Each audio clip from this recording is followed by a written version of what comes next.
Ada satu hadis Nabi, Bapak Ibu, dalam Nabi pernah bersabda, khairun nas man ta'allama al-Qur'an wa 'allama.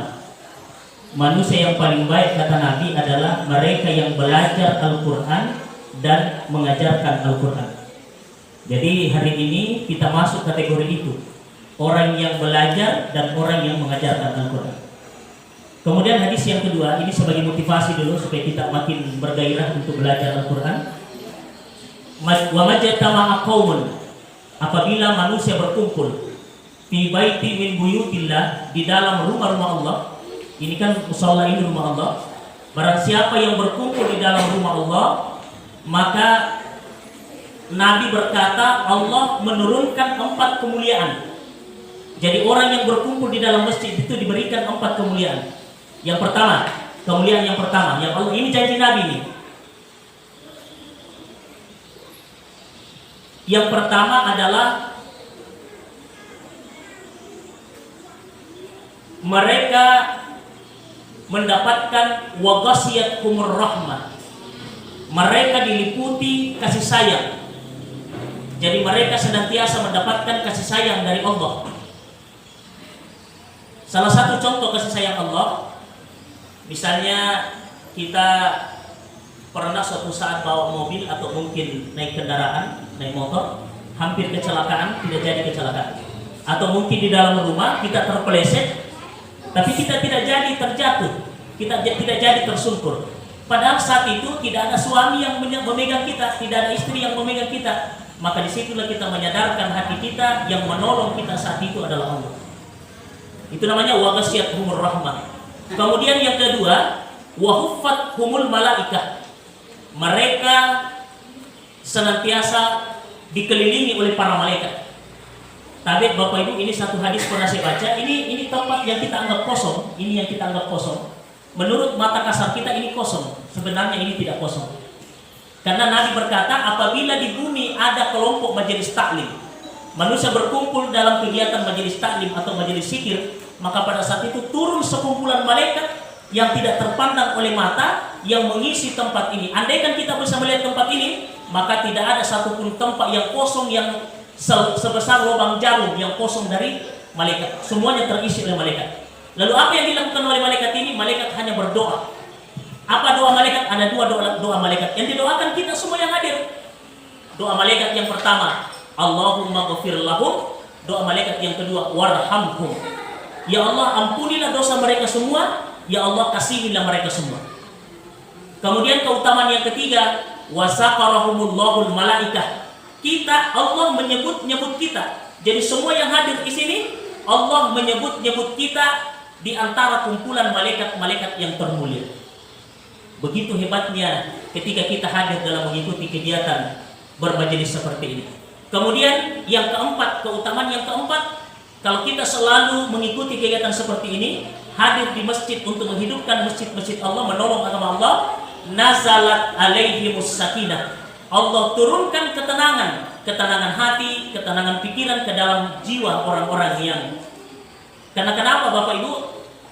Mungkin sebelum kita pengajian, sebelum kita mengikuti begini, hati kita gelisah, hati kita takut anak kita sakit, takut anak kita tidak sukses, takut kalau misalnya kita meninggal di usia begini, anak kita belum apa-apa, belum berhasil. Maka ketika kita berpengajian seperti ini, mengadakan pengajian begini, nazalat alaihimus sakinah, Allah hadirkan ketenangan, Allah hadirkan ketentraman, Allah hadirkan kebahagiaan dalam hati kita. Maka inilah 4 keutamaan. Kemudian satu lagi hadis tentang keutamaan bermajelis seperti ini. Rasulullah pernah bersabda, siapa yang meninggalkan rumah, dia meninggalkan rumahnya, dia berudu dari rumah ke masjid, maka ketika dia hadir di masjid untuk mengikuti kegiatan seperti ini, maka kegiatan seperti ini dinilai oleh Allah seperti orang yang mujahid fi sabilillah. Nah, tentu Bapak Ibu kan sering mendengar orang yang mati syahid, orang yang mati karena membela agama, berjihad lalu dia mati, maka tidak ada balasan, laisal jannah, tidak ada balasannya kecuali surga. Makanya mudah-mudahan banyak sekali hadis-hadis tentang keutamaan begini Bapak Ibu. Yang pertama, kemudian yang kedua, hukum membaca Al-Quran dengan ilmu tajwid, hukum membaca Al-Quran sesuai dengan kaidah ilmu tajwid adalah fardu ain. Apa yang dimaksud fardu ain? Yang dimaksud dengan fardu ain adalah kewajiban tiap-tiap individu umat Islam. Jadi ya tuh mengaji ki Bapak Ibu, kalau kita membaca Al-Quran, maka mesti kita membaca Al-Quran itu sesuai dengan kaidah ilmu tajwid. Kemudian mempelajari ilmu tajwid hukumnya fardu kifayah. Yang dimaksud fardu kifayah, kalau ibu-ibu sudah mewakili belajar ilmu tajwid, kalau ada orang tidak belajar maka tidak berdosa. Tapi yang namanya fardu ain kalau tidak dilakukan maka berdosa setiap orang. Itu kalau membacanya fardu ain, mempelajarinya fardu kifayah. Nah sekarang ada beberapa huruf yang saya garis bawahi. Ada 7 huruf yang saya garis bawahi dalam huruf hijaiyah. Ini kalau dalam ilmu tajwid itu yang saya garis bawahi ini adalah inilah yang dimaksud dengan huruf isti'la. Apa yang dimaksud dengan huruf isti'la? Huruf yang harus dibaca tebal. Apapun bentuk barisnya. Apakah misalnya so, apakah barisnya begini di atas, apakah di bawah, apakah dia mad-dhammah, dhamma, apakah dia fathah, apakah dia kasrah, apakah dia dhamma, maka harus dibaca tebal. Cara membacanya ini yang saya garis bawahi Bu, cara membacanya supaya dia tebal, maka dia mesti dibunyikan dengan bunyi O. Contoh, so, do, to, lo, ko, kemudian kho. Harus siker itu ya, kho. Nah sekarang, tadi Bapak Ibu nih, ketika saya mengikuti pelatihan guru mengaji di Makassar, Ibu Anissa juga ikut waktu itu. Ini saja yang dipelajari Bu, mulai dari jam 8 sampai jam 12 siang. Dan ada satu yang saya dapat di situ, cara penyebutannya saya sudah tahu, tapi ada yang saya dapat, yang baru saya dapat. Ternyata untuk huruf so, ini yang 7 huruf ini, tadi kan harus dibaca tebal semua. Nah, kalau dia berbaris atas, so dengan su, maka ketebalannya 100% tebal. Tapi kalau dia di bawah, maka dia cuma 50%. Jadi tidak boleh dibaca sui, tidak boleh. Cukup 50%, misalnya sui. Tidak boleh sui. Itu kan sui. Minus sui. Cukup 50%. Ketebalannya 50, tapi tetap dibaca tebal. Ini. Nah, kalau ro, ini ro Bu, ini ro. Kalau ro itu kadang dia dibaca tebal, kadang dibaca tipis. Ini ro terbagi 3 cara bacanya ini ro Bu. Ada dibaca tebal, 5 ketentuan ro itu dibaca tebal, 5 ketentuan. Ro dibaca tipis 3 ketentuan. Ro dibaca tebal tipis, boleh dibaca tebal, boleh dibaca tipis, 1 ketentuan. Jadi ada ra itu ada 5 ketentuan dia mesti dibaca tebal. Kapan dia dibaca tipis? Misalnya ri tipis itu. Misalnya nasri, ri tipis itu tidak boleh nasrui. Tidak boleh dibaca tebal, nasrui tidak boleh. Harus tipis, nasri. 1. Yang kedua, kalau ada ia mati sebelum ro, maka pasti tipis. Contoh, khair, walaupun dia ra, khaira, tidak boleh dibaca khairo, harus khaira, karena dia diawali dengan ya mati. Ini, jangan duduk itu, tingkatan tinggi itu. Kita masuk dulu cara membacanya ini. Cara membaca dulu. Tadi Bapak Ibu, itu huruf hijaiyah, kalau dia tidak punya baris, maka dia dibaca sesuai penyebutan aslinya. Misalnya ini kalau aslinya alif. Ini sama-sama kita. Alif. Ba. Ta. Keluar napas. Ta. Kalau ini Tidak digigit. Ujung lidah menyentuh gigi atas bagian dalam. Ujung lidah menyentuh gigi atas bagian dalam. Contoh. Sa. Jangan gigi ujung lidah atas, salah itu. Sa. Si. Su. Sa si su. Sa si su. Dulu itu makan dulu kita Pak Jarod. Oke, lanjut. Nah, jim. Ha. Ini huruf tenggorokan. Ha. Muhammad Ibu Haji ini. Silakan dulu. Ulangi. Ibu Rahma. Kamu Salim. Ha. Iya, pilih. Nah, kalau ini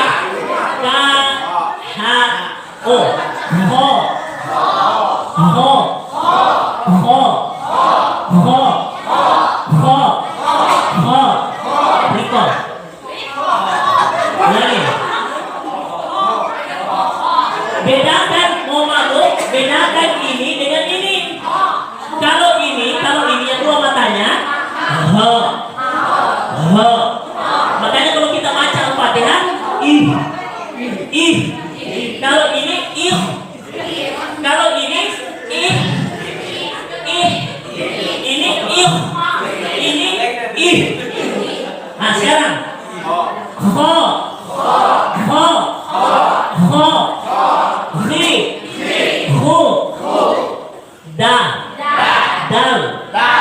Kalau ini D-Z-A-L, zal,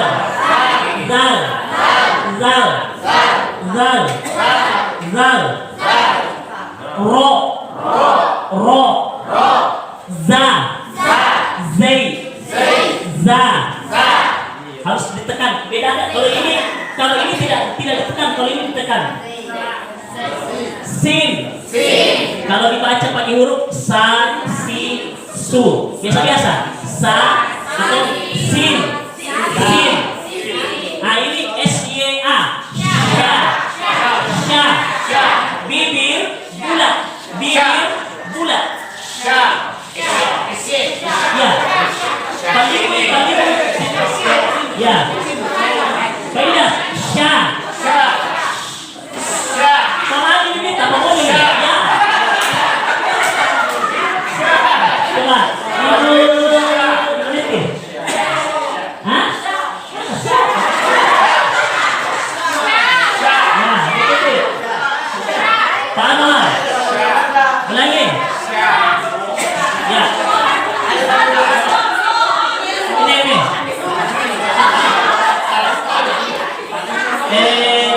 Kita kasih contoh. A'udzubillahi minasyai. Itu bibir tuh, bibir monyok, bibir maju ke depan dan bulat. Tidak boleh bibir begini. Minasyai. Harus minas. Pamadi bibir talayoro. Minasyai. Ya. Oke, saya ulangi. Sya. Sod. Kalau aslinya sod. Dod. To. Zo.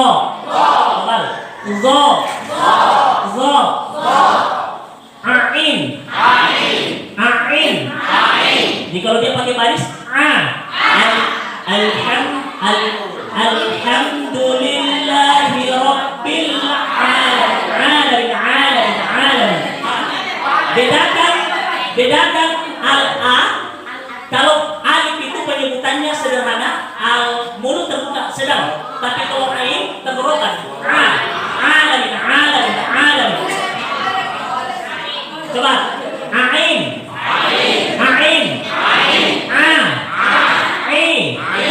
Au.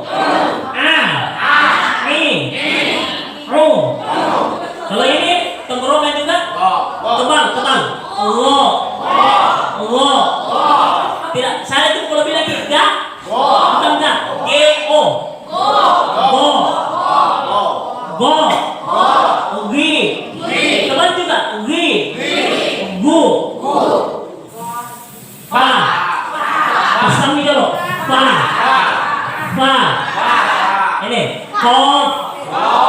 Kof. Teman juga kof. Kof. Kaf. Ka. Lam. Mim. Nun. Waw. Ha. Ha. Ha. Ya. Hamzah.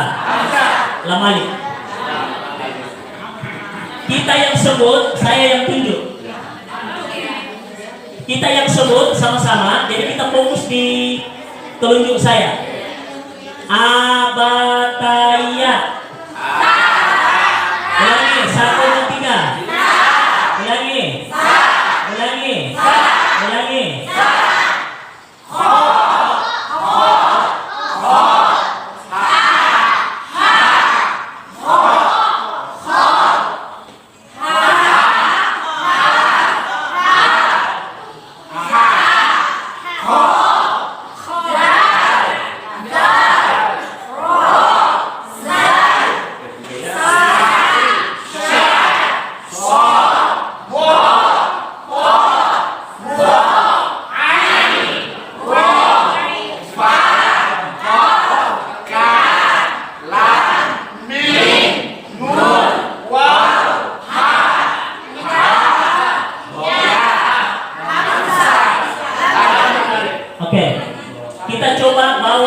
Ini ke dalam pembacaan surah Al-Fatihah saja dulu. Iya. Saya mulai dari Bismillah dulu. Taus.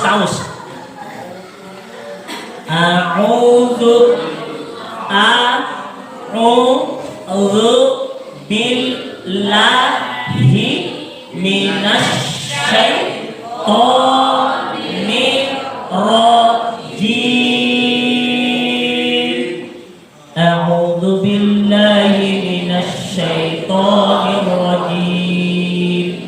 Bismillahirrahmanirrahim. Tidak boleh rah.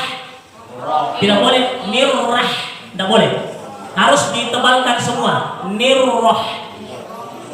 A'udzu billahi minasyaitonir rajim. Bismillahirrahmanirrahim. Ayat kedua. Alhamdulillahi rabbil alamin. Alhamdulillahi rabbil alamin. Sama-sama. 1, 2, 3.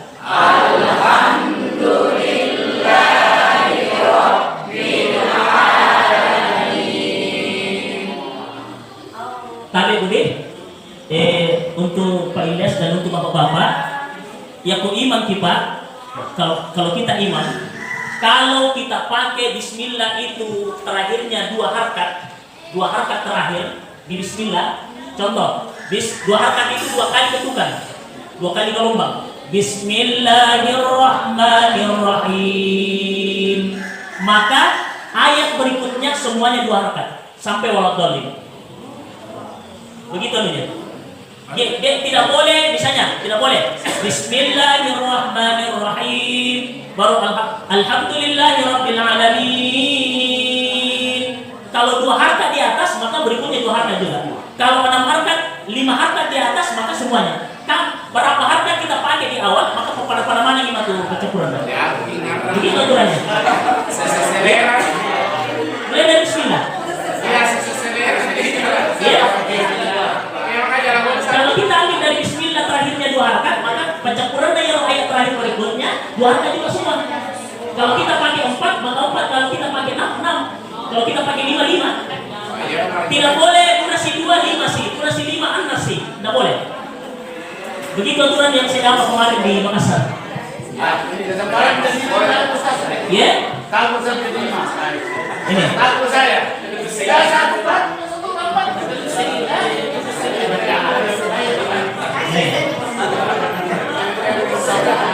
Kemudian Bapak Ibu, mohon maaf ini, la sholata liman lam yuqra'u bi Fatihatil kitab. Tidak sah sholat orang kalau Fatihahnya salah-salah.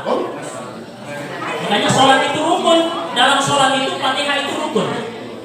Makanya perbaikilah Allah Fatihah. Nah sekarang bagaimana cara membaca Fatihah? Para ulama membagi. Ada ulama mengatakan bacalah Fatihah dengan 3 nafas.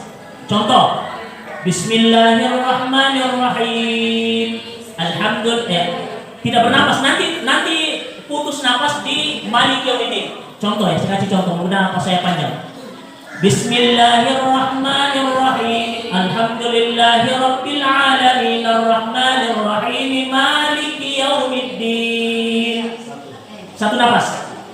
Harus ingat di situ karena iyyaka na'budu dengan wa iyyaka nasta'in bagus kalau dia dipisah, tidak bersambung sebelumnya dan tidak bersambung sesudahnya.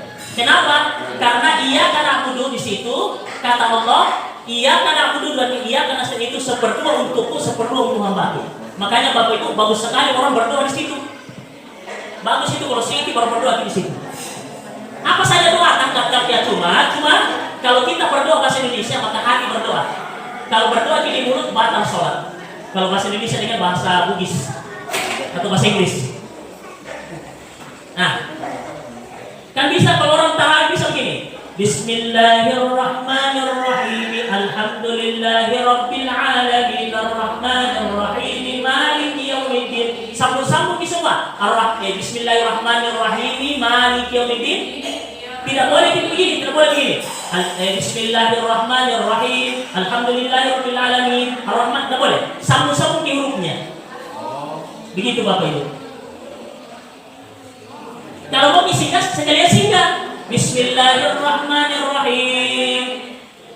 Alhamdulillahirabbil alamin. Singkat. Ar-Rahmanir-Rahim. Kalau saya Bapak Ibu yang saya pakai, saya singgah karena ada hadis kursi. Ternyata kalau kita hadis kursi ini, kalau kita baca Al-Fatihah, mulai dari Bismillah kita baca itu Allah langsung jawab. Allah langsung jawab Pak. Sama itu Pak kalau sudah kita duduk Pak, Bu, kalau sudah kita duduk lalu kita kan ada doa untuk dibaca. Asyhadu an la ilaha illallah wa asyhadu anna Rasulullah. Allahumma ja'alni minat tawabin wa ja'alni minal muttaqin wa ja'alni min ibadikas shalihin. Jadi langsung itu doa kalau dibaca itu Allah langsung jawab. Apa kata Allah? Innallaha yuhibbut tawwabin wa yuhibbul mutatahhirin. Aku cinta hambaku yang bertobat, aku cinta hambaku yang selalu mensucikan diri. Itu jawaban Allah kalau kita baca itu doa. Makanya usahakan selesai kita baru baca itu doa karena Allah langsung jawab itu doa. Ada orang selesai baru kita baca doa. Ini Bapak Ibu yang dimuliakan Allah. Begitu juga kalau baca Al-Fatihah. Nah, kalau saya pakai yang putus-putus. Kenapa? Karena itu langsung Allah jawab. Itu ada. Bisa kita kalau mau buka penjelasannya, coba kita buka di Google jawaban-jawaban Allah ketika kita membaca surah Al-Fatihah. Itu hadis kursi itu langsung Allah jawab dalam surah Al-Fatihah kalau dibaca. Makanya para ulama menganjurkan baca Al-Fatihah itu sepotong. Tapi kalau bisa dibaca sekaligus tidak salah juga. Cuma tetap perhatikan kaidah ilmu tajwid, terutama penyebutan huruf. Karena kenapa? Ibu Dahlia yang tahu karena dia ahli bahasa Arab. Itu Al-Quran salah melapaskan huruf, salah menyebut huruf, maka bisa berubah arti. Saya kasih contoh. Ahmad artinya orang yang terpuji.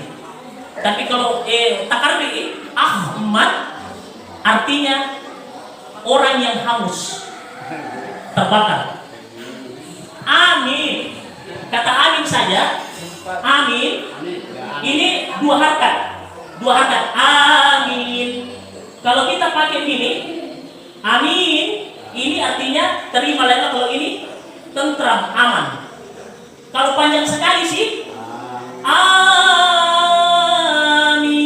Apa artinya? Apakah diterima? Oke. Di sini kita perlu. Makanya ada udah lihat di situ kita belajar. Contoh referensi Ustaz. Iya. Kata kalbun dengan kalbun. Iya. Satu hati, satu hati. Kalbun, hati. Kalbu, anjing. Yang mana anjing? Kalbu. K biasa. K anjing. Ko, hati. Iya. Dua titiknya. Bahasa biasanya kalbu. Nah. Makanya kalau menulis di bahasa Indonesia pakai kalbu, berarti anjing itu masalah. Jadi kasih kami bahasa Indonesia. Biasa acara kan bisikan kalbu. Oke, Bapak Yu.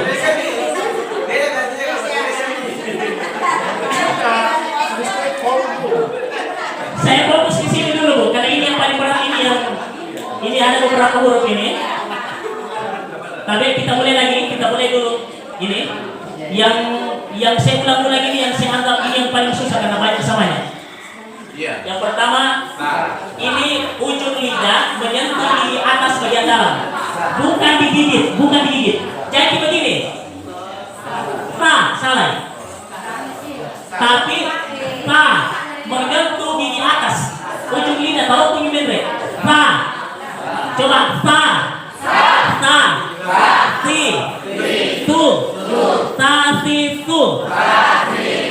salasa as-samarot.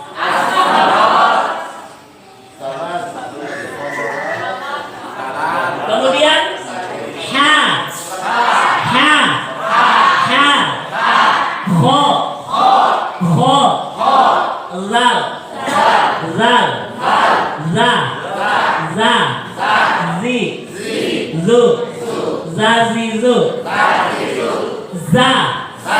tekan kalau ini, kalau ini ringan,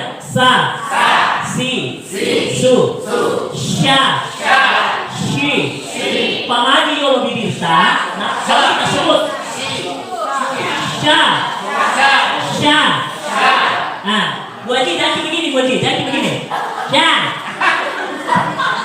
janji buka bibir terakhirnya jangan. Coba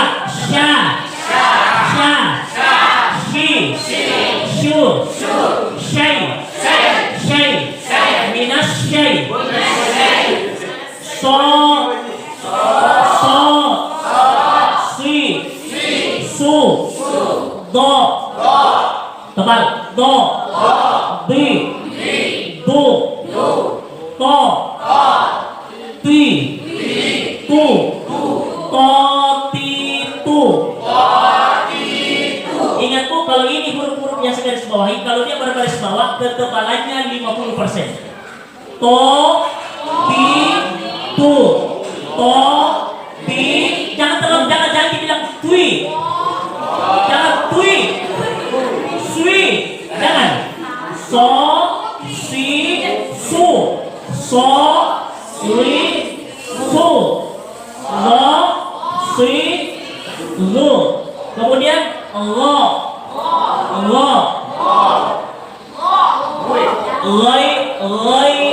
ghairil nau, jangan dibilang mau, ghairil nau.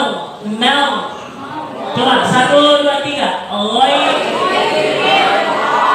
Pak Ilyas, bukan mak, coba mau, jangan bunyi kok, mau ya, panas sering. Gainya tipis. Teman juga di situ.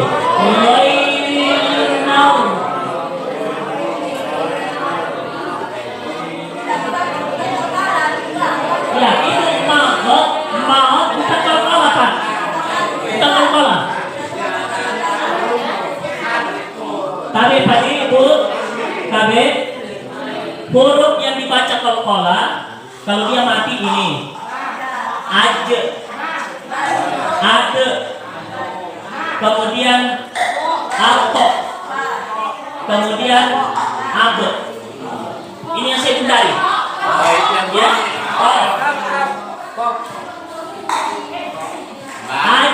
aje, kemudian ude, kemudian abe, ibe, abe. Harus bunyi, tidak boleh dibilang Ibrahim, harus Ibrahim, ajma'in. Begitu juga kalau terakhir kita sampai nih, qul a'udzu birabbil falaq, harus bunyi qul a'udzu birabbil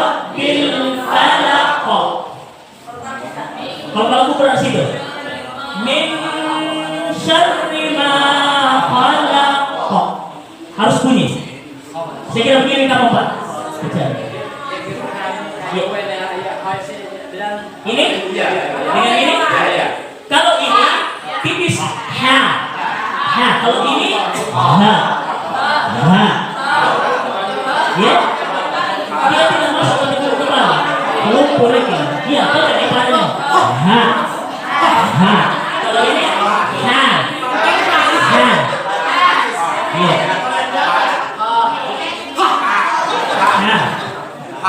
Ini ini makanya contoh halalan thayyiba. Kalau ini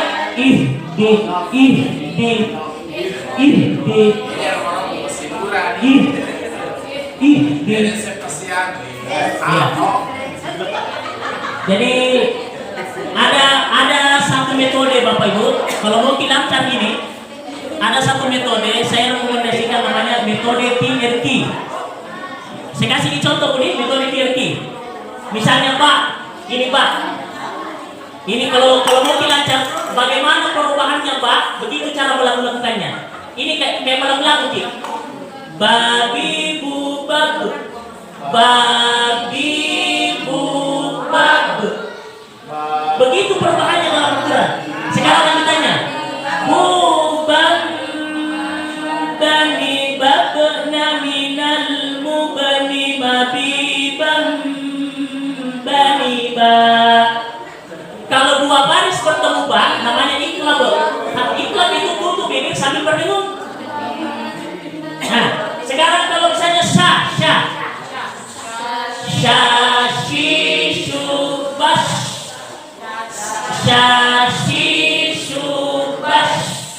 Syushan shanisas naminal musni masishan shanisa.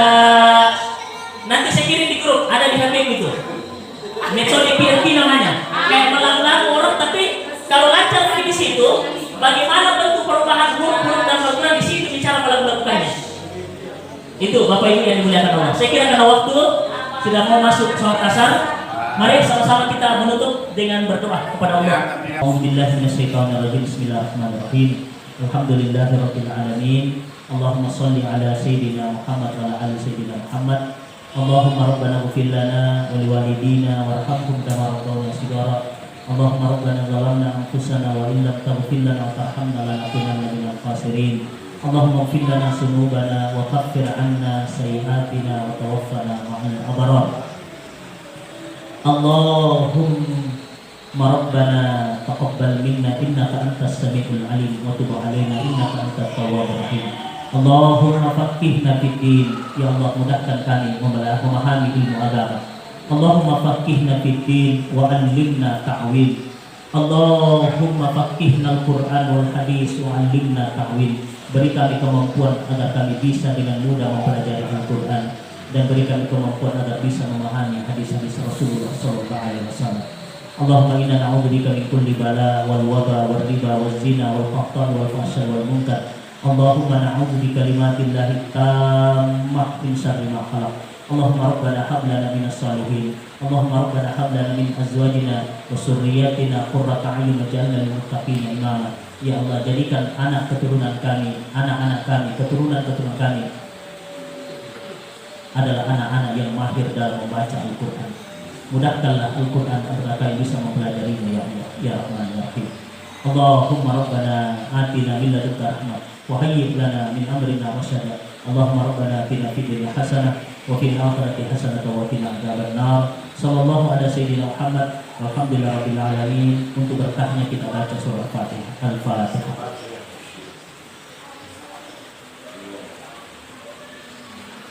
Terima kasih, mohon maaf bila ada kekurangan. Kita sama-sama salat salat asar berjamaah. Kasih. Assalamualaikum warahmatullahi wabarakatuh. Itulah tadi pembacaan ayat suci Al-Quran dilanjutkan dengan tata cara penyebutan huruf dan dilanjutkan dengan doa.